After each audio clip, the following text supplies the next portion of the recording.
Барлықтарыңызға сәлем, менің каналыма қош келдіңіздер. Менің каналым қызықты болса, тіркеліп, лайк басуды ұмытпаңыздар. Олай болса кеттік. Бүгінгі мен сіздермен бөлісетін тақырыбым мол шүкіршілік техникасы жайлы. Ол неге байланысты? Ол психологияға да және ислам дініне де қатысты нәрсе. Сондықтан мен сіздерге оны жасауға 100% кеңес беремін. Ол өзімнің қолданып жүрген, нәтижесін көріп жүрген техникалардың бірі. Сондықтан сіздермен бөлісейін деп шештім. Ол қалай жасалынады? Күніне сіз егер шүкіршілік техникасын қолданып жүрмеген болсаңыз, сіз 5 күніне шүкіршілік жазудан бастайсыз. Сразу толтырып 10-15 жазып тастауды өзіңізді қинаудың мүлдем қажеті жоқ. Сондықтан біріншісінде 5-ден бастаймыз. Неге шүкіршілік айтамын, менің анауым жоқ, менің мынауым жоқ деп біреулер айтып жатады. Ол дұрыс емес. Мүлдем біз осы жағдайымызды, осы күйімізді қабылдап үйренбейінше бізге Аллах тағала одан да жоғары деңгейді, одан да жоғары табысты бермейді. Сондықтан бұл техниканы жасауға сіздерге кеңес беремін. Қазір сіздер сұрауларыңыз мүмкін, не үшін шүкіршілік етеміз, осының өзіне недовольнамын, көңілім толмайды бұл өмірме деген сияқты нәрсе дұрыс емес. Ол өте қате пікір. Негізі сіз осы күйіңізді қабылдап, осы күніңізге шүкіршілік етсеңіз, Аллах тағала одан көп нәрсені сізге береді. Аллах тағала өзі айтқан, кімде-кім шүкіршілік ететін болса, мен ол пендеме арттырамын, шүкіршілік етсеңдер арттырамын деген Аллах тағала. Сондықтан күнделікті шүкіршілік етуді ұмытпаңыздар. Мысалға, азанда таңертең ояндыңыз ба, Аллах тағала менің оятқаныңа шүкір. Біз түнде ұйықтап жатамыз деп ойлаймыз ғой, негізі Аллах тағала бізге ол кезде уже қалай айтсам болады, өлтіреді. Біз тіріліп оянған сияқты күй кешеміз негізі діни жағынан келетін болсақ.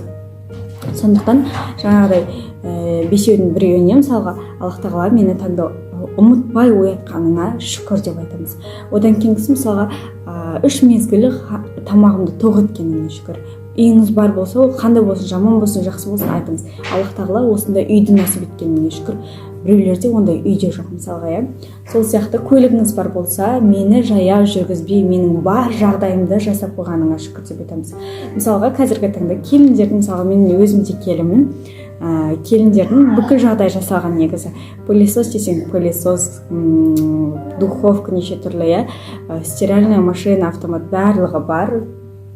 Бәрі негізі пультпен біз қарайтын жағдайға келдік қой.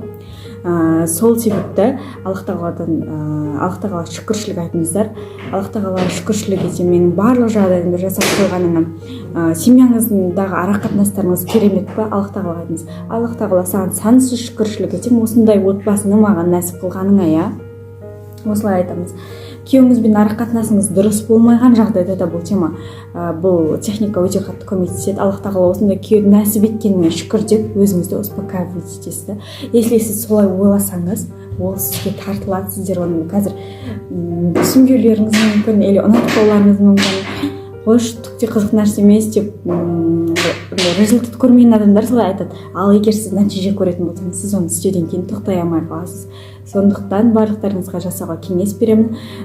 Күніне бірінші күні 5 жазасыз, одан кейін ертесі күні уже 6 жазасыз. Солай бір-біреуден қосып кете бересіз. Қалай табамын деу уже ойланатын адам болса, ол өте оңай. Сондықтан барлықтарыңызға шүкіршілік техникасын жазуды кеңес беремін. Ол өзіңізге жеңілдік сыйлайды. Аллах тағала шүкір еткен пендесіне арттырады. Егер сіз шүкіршілік айтатын болсаңыз, сіз тек табысқа жетесіз, сіз тек бай қуатты боласыз. Сіз тек рухани өзіңізге азық беріп отырасыз ғой, былай айтқанда. Сондықтан барлықтарыңыз жасап көріңіздер, сіздерге жеңілдік сыйлайды деген үміттемін. Ол жан тыныштығына келеді. Қыздар, сол үшін бұл нәрсені тастап қоймаңыздар, жасап, үзбей жасап жүріңіздер.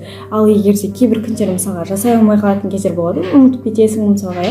Сол кездерде ертесі күні мысалға біз біреу қосып жазамыз деп айттым ғой, 2 қосып жазыңыздар. Бір күнді күн, екінші күнді қосып жаза салсаңыздар болады. Бірақ арасында көп тастап, үзіп кетудің қажеті жоқ. Сіздер 30 күн жасап көріңіздер, маған рахмет ететін боласыздар. Сондықтан барлықтарыңызға жасап, нәтижесімен бөлісуді сұраймын. Рахмет.